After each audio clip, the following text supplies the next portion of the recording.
27 জুলাই 1962।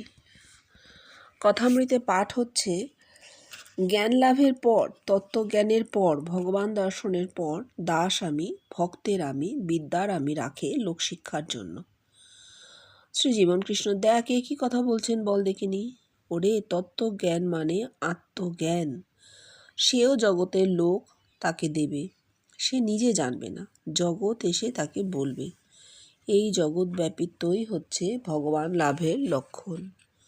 ওই যে উপনিষদের কথা, এক বশী সর্বভূতান্তরাত্মা একং রূপং বহুধা যঃ করতি তমাত্মস্থং যেহেনু পশ্যন্তি ধীরা তেস্তেষাং সুখং শাশ্বতং নেতরেষাম।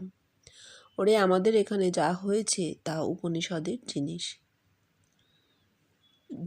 ধীরেনকে দেখ, এই শ্লোকের খুব চুটিয়ে ব্যাখ্যা লিখবি। আমাদের এখানে যা হয়েছে তার রিভারব্রেশন,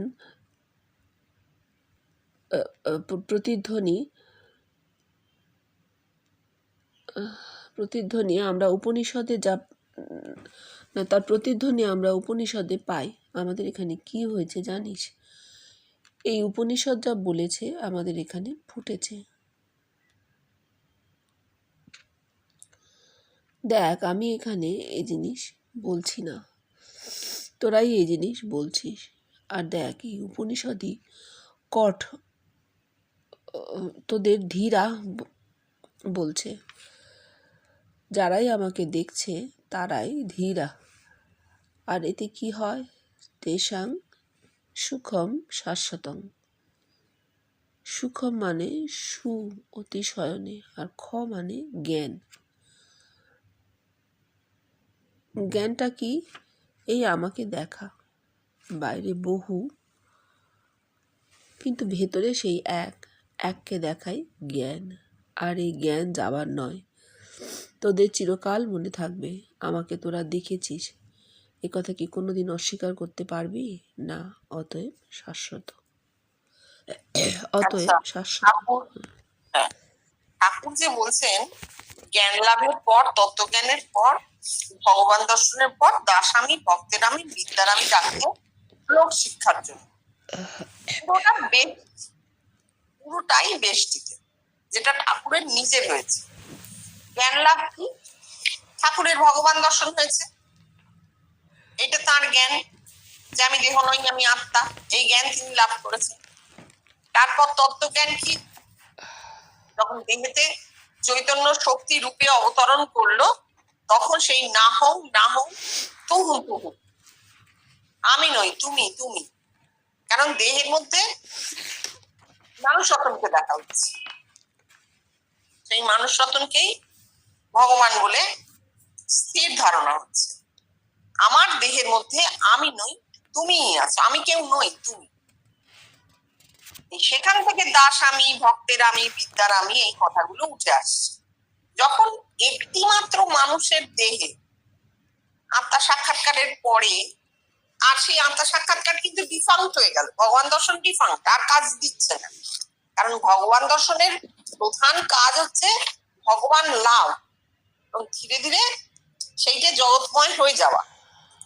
সেটা যখন হচ্ছে না, তখন কি হচ্ছে? দেহে ফিরছে, শক্তিটা ফিরছে, দেহে চৈতন্য ফিরবে না, শক্তি ফিরছে। সেই শক্তি ফেরার সময় কারোর ভক্তের আমি প্রবল হচ্ছে, কারোর বিদ্যার আমি প্রবল হচ্ছে, কারোর দাস আমি প্রবল হচ্ছে। কবির দাস আমি, মীরার ভক্তের আমি, বিদ্যার আমি শঙ্করাচার্যের, এইরকম দেখা যাচ্ছে। এদের কি হয়েছে? এদের বেষ্টিতে যা কিছু অনুভূতি এবং নিগমে তত্ত্বজ্ঞান আমরা একমাত্র ঠাকুরের আর চৈতন্যদেবেরই পাই। নিগমে তত্ত্বজ্ঞান হয়েছিল যে তত্ত্ব, তুমিই সেই, আমি সেইটা নয়, তুমিই সেই। এই দ্বৈতবাদ, আমিও আছে তুমিও আছে। অদ্বৈতবাদে আমি তুমি কিছু নেই, একই আছে। আমি বলবার জন্য যে আমিটা লাগে সেটাও নেই, আমি তুমি কিচ্ছু নেই, একই আছে, শুধু সেই অস্তিত্বের অনুভূতিটুকু থাকে। দ্বৈতবাদে আমি আছি তো, তাই জন্যই তুমি আছো, আমি আছি বলেই তোমার তুমিটাকে আমি দেখছি। এটা হচ্ছে দ্বৈতবাদ। এইটা ঠাকুরের কথা। এবার এই 22শে জুলাই 1962 উনি কি আর এই দেশটিতে ফিরবেন? এটা কি সম্ভব? কখনোই সম্ভব না। নদী তো উল্টো পথে যাবে না। এই সময় উনি যেটা বলছেন যে বাবা, ভগবান লাভ তত্ত্বজ্ঞান ও বেষ্টিতে নয়। তত্ত্বজ্ঞান মানে আত্মজ্ঞান। আমি কি এইটা জান, আমি কি করে জানবো? জগতের লোক আমাকে সেই জ্ঞানটা দেবে যে আমি কি। জগতের লোক এসে বলবে মশাই আপনি, আমরাই আপনি। জগতের লোক এসে বলবে যে মশাই আমরাই আপনি, আপনাকে আমরা ভেতরে দেখেছি। আপনি আর কে? আমরাই আপনি, আপনি এই জগৎ। এই জগৎটা পুরোটাই আপনি রিফ্লেকশনে দেখছেন। আমরা আপনাকে সেই প্রমাণটা এসে দিলাম। এইবার যেটা বলছেন এই যে একবশী সর্বভূতান্তরাত্মা একং রূপং বহুধা যৎ করতি। এইখানে ধীরা বলে কথাটি আছে। ধীরা ঋষিদের বলা হতো। ধীর, ঋষিরা ধীর হয়েছিলেন, শান্ত হয়েছিলেন। ঋষিদের শান্ত রস, ইকুইলিব্রিয়াম কন্ডিশনে ব্রেন। তাই জন্য তাদের এত অনুভূতি, এত যে শ্লোক, এত যে মন্ত্র, সবকিছু সেই অনুভূতি থেকে, দর্শন থেকে। তাই জন্য ঋষিদের ধীরা বলা হতো। বলছে তোরা ধীরা হয়েছিস কেন? তোরাও সেই অনুভূতি পাচ্ছিস। হ্যাঁ, জগৎব্যাপী তো একমাত্র উপনিষদেই লেখা হয়েছে, আর কোথাও লেখা নেই। জগৎব্যাপীতে দর্শন কিরকম হতে পারে, বলে মানুষটা কেমন হতে পারে, তার যা কিছু আঁচ সেটা উপনিষদে দেওয়া আছে। তাই বলছেন এখানে যা হয়েছে তা উপনিষদের জিনিস। ওই দ্বৈতবাদ পুরাণের ধর্ম হয়নি। কারণ ভগবান লাভের লক্ষণ হচ্ছে জগৎব্যাপী।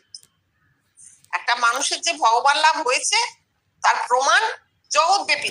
জগতের লোক তাকে বলবে যে মশাই আপনি, আমরাই আপনি, আমরা দেখেছি আপনাকে। এইটা হচ্ছে ভগবান লাভ, এইটা হচ্ছে তত্ত্বজ্ঞান বা আত্মজ্ঞান। এই যে চুটিয়ে ব্যাখ্যা বলছেন, চুটিয়ে ব্যাখ্যা লিখি আমরা উপনিষদে প্রতিধ্বনি পাচ্ছি। এই জিনিসের তোরা চুটিয়ে ব্যাখ্যা লিখবি। কোথায়? কঠোপনিষদে তোদের ধীরা বলেছে, আজকে নয়। হাজার হাজার বছর আগে লেখা হয়ে আছে যে যারা সেই সর্বভূতের অন্তরাত্মাকে নিজের ভেতরে দেখবে, সেই নিয়ন্তাকে দেখবে, তারা তার সঙ্গে এক হবে। সেই এক রূপ সকলকে এক করবে, এবং সেই রূপ দেখার ফলে কি হবে? সেই শাশ্বত রূপ দেখার ফলে মানুষ শান্ত হবে আর সুখ লাভ করবে। সুখ, ওখানে সু অতিশয় লিখেছে, এখানে সু হচ্ছে সুপ্রতিষ্ঠিত, আর খ হচ্ছে জ্ঞান। ঘুমৈব সুখম, ঘুমাতেই সুখ, বৃহত্ততেই সুখ। একটা মানুষ শুধু নিজেকে কি করে জানবে? জগৎ যদি জানায়, সে বৃহৎ জগৎ থেকে যখন জ্ঞানটা আসছে তখনই সুখ।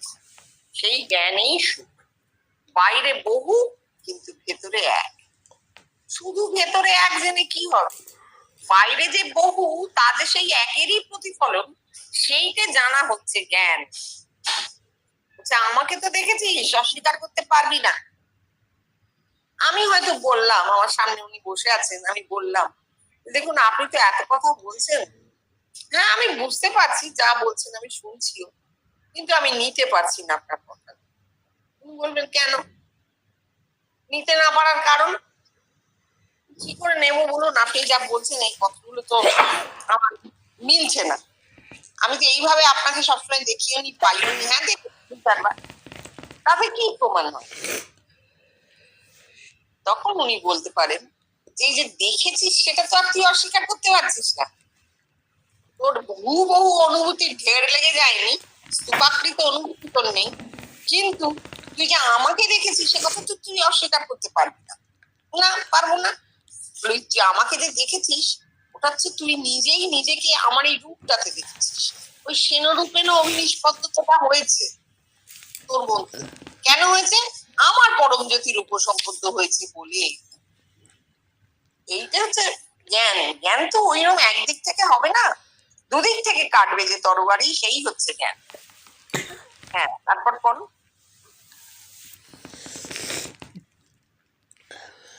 কল্পনার ধর্মে কি হয়? ওই অবতার পরমহংস হয়। আর উপনিষদের ধর্মে অর্থাৎ সত্য যা, তাতে কি হয়? ধীরা হয়। উপনিষদ তোদের ধীরা বলেছে। তাহলে ভাব দেখিনি আমাদের এখানে কি হয়েছে।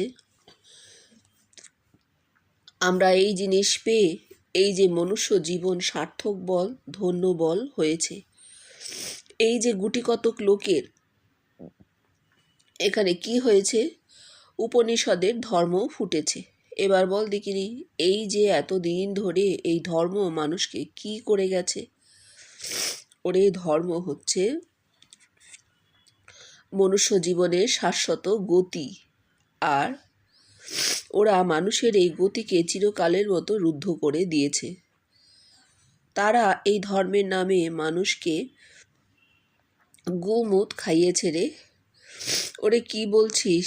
ঠাকুরের মতো লোক তিনি কি করেছেন? বিষ্ঠা মাটি হয়ে গেছে, তাতে জল দিয়ে আচমন করছেন আর ভাবছেন ধর্ম করছেন। আজ ভাবছিলাম উপনিষদের এই যে শ্লোক একং রূপং বহুধা যঃ করতি, এই যহটি যে কি তা বলতে পারেনি। আমরা এই যহটি কে তা বুঝতে পেরেছি। এখন বুঝতে পারলি? আর এই জিনিস তোরাই করেছিস। তাহলে তোরা কি হয়ে যাচ্ছিস? তোরাই ঋষি। আমাদের এখানে কি হয়েছে চৌধুরী?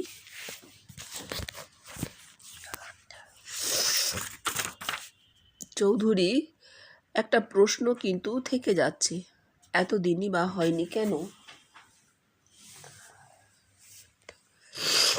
শ্রীজীবন কৃষ্ণ, সেই তো কথা, কেন হয়নি তা তো জানি না। আর আমিও এই প্রশ্ন তুলেছি যে এই জিনিস বাঙালির মধ্যেই বা হলো কেন? এই প্রশ্নের কোনো মীমাংসা খুঁজে পাই না। নিতাইয়ের প্রতি, হ্যাঁ রে নিতাই, ওই যে সূর্যমণ্ডলস্থ পুরুষ আর আমি এক, এই থেকেই এই সোহং কথা এসেছে রে। ঋষি বলছে সূর্যমণ্ডলস্থ পুরুষ আর আমি এক, আর এইখানে 14-15 জন লোক আমাকে সূর্যমণ্ডলস্থ পুরুষ রূপে দেখেছে, আর তোরাও সেই পুরুষকে দেখেছিস। আর এতে কি তোদের দেহজ্ঞান চলে গেছে? ধীরেন না শ্রীজীবন কৃষ্ণ, তাহলে কি হচ্ছে? ঠাকুর যে বলছেন দেহ বুদ্ধি থাকতে সোহং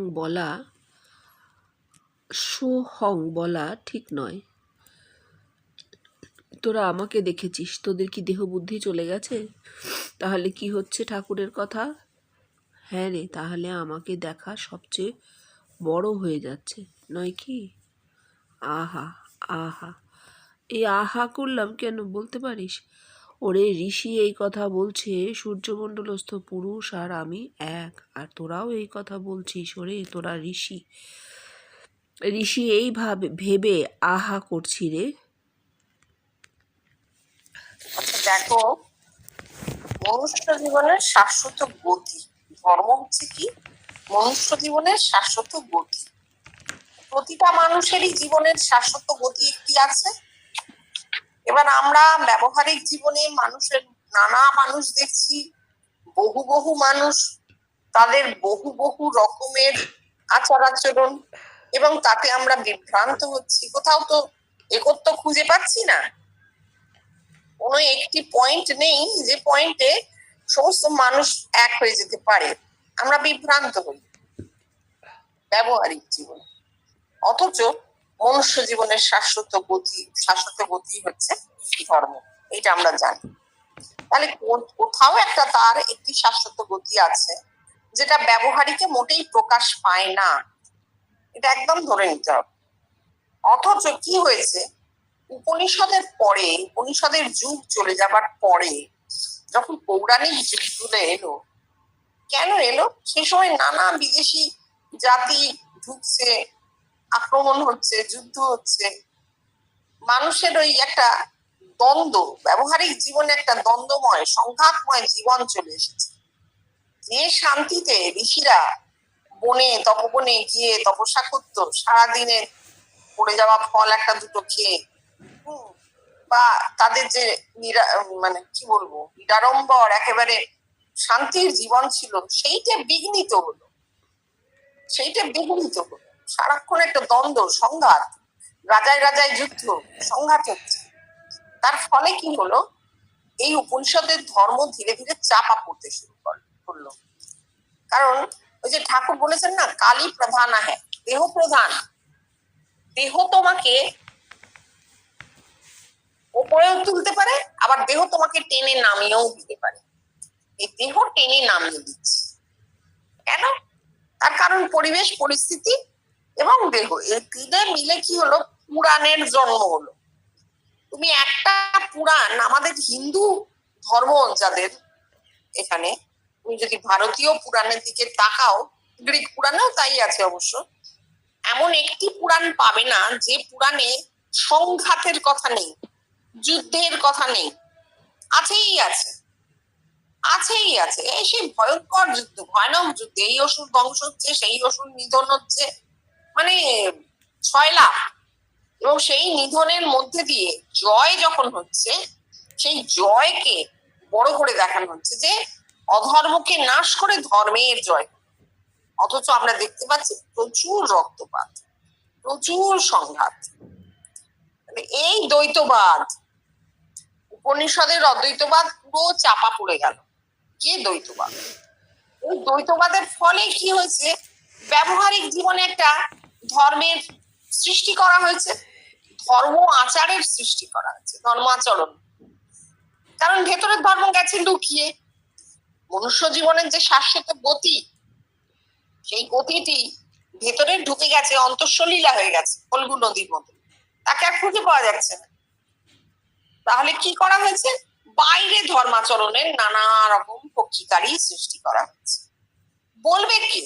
বাইরে যে ধর্মাচরণ করা হবে, সেই আচরণগুলো বলবে কে? যে মনে করছে নিজেকে যে আমি অনেকটা জেনে ফেলেছি, সে বলছে তন্ত্রে এই করো, বৈষ্ণব মতে এই করো, সব মত সৃষ্টি করছে, বলছে। এবং মানুষ কি হয়েছে, তাতে কিছু পেয়েছে? কিচ্ছু পায়নি, মানুষ পায়নি। তার প্রমাণ হচ্ছে, তাহলে এতদিনে পৃথিবীটা শান্ত স্নিগ্ধ একটা জায়গা হয়ে যেত, মানুষের বাইরে এত হাহাকার থাকতো না। ভেতরে যে শান্ত হয়ে যায়, ভেতরে যায় যার সন্তোষ আসে, সে বাইরে হাহাকার করবে না তো। এত ক্ষমতা, এত ধন সম্পত্তির লোভ, এইগুলো থেকেই বোঝা যাচ্ছে যে মানুষ ভেতরে পায়নি জিনিসটা, তাই বাইরে তার এই হাহাকার এবং এই নানা মতের মধ্যে সংঘাত। এইটা উপনিষদের ধর্ম একদম চাপা পড়ে যাওয়ার ফলে এইটা হলো। প্রথম উপনিষদের ধর্মকে ফিরিয়ে আনার একটা সূক্ষ্ম চেষ্টা করেছিলেন চৈতন্যদেব।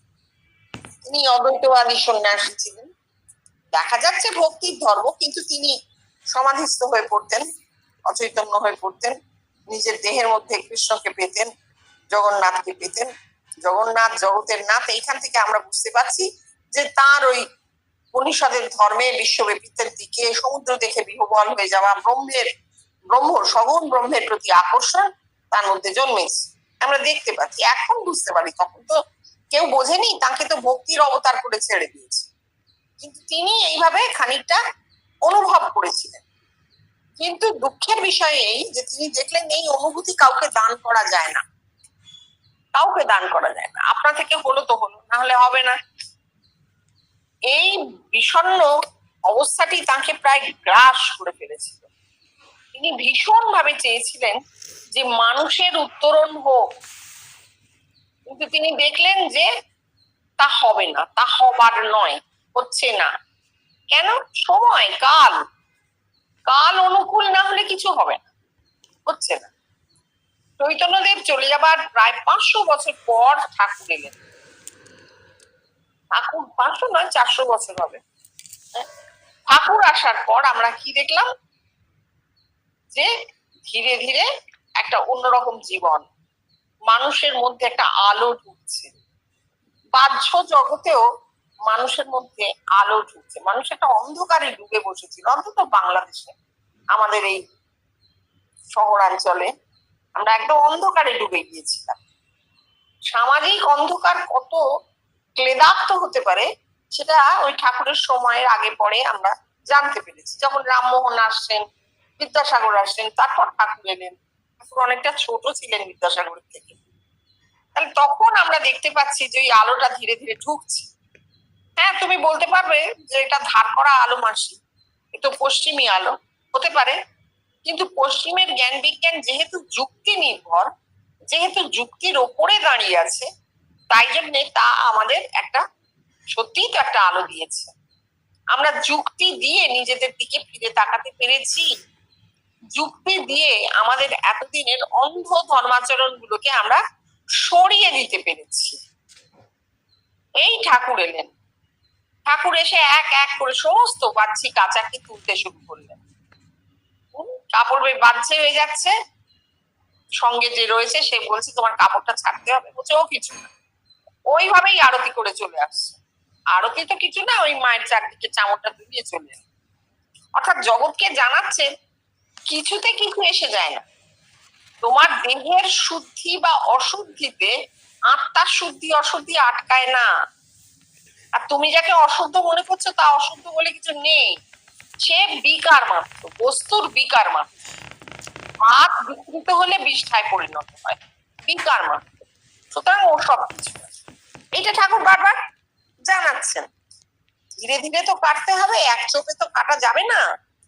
এই সংস্কার কাটতে কাটতে এগোচ্ছেন, সমস্ত সংস্কার যে যা বলছেন ঠাকুর কেটে উড়িয়ে দিচ্ছে, দাঁড়াতে পারছে না।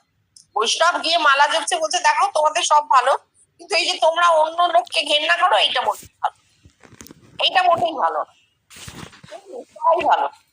এই ধীরে ধীরে ধীরে ধীরে করতে করতে ঠাকুরের ভগবান দর্শন হলো। ঠাকুরের ভগবানত্ব, অবতারত্ব থেকে ভগবানত্বে ঠাকুর পৌঁছেও গেলেন এবং জানতে পারলেন যে জিনিসটা জগতে নামবে।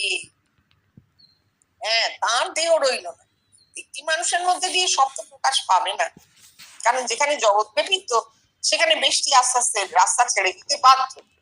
কিন্তু ঠাকুর জেনে গেলেন যে কোথা থেকেও একটা আলো আসছে, চৈতন্যের আলো জগৎময় হবে, জেনে গেলেন। এইবার জীবন কৃষ্ণ বলছেন যে আবার সেই উপনিষদের যুগ ফিরে এলো। মাঝখানে কিন্তু এই কিছু মানুষকে ঝোড়া ঝোড়া মাটি কেটে কেটে তুলে ফেলতে হয়েছে এই আচার্যদের। নানকের জীবন, কবিরের জীবন এসব যদি পড়া যায় তাহলে দেখা যাবে এরাও প্রচুর কাজ করেছেন মানুষকে এই বাহ্যিক ধর্ম আচার থেকে সরানোর জন্য।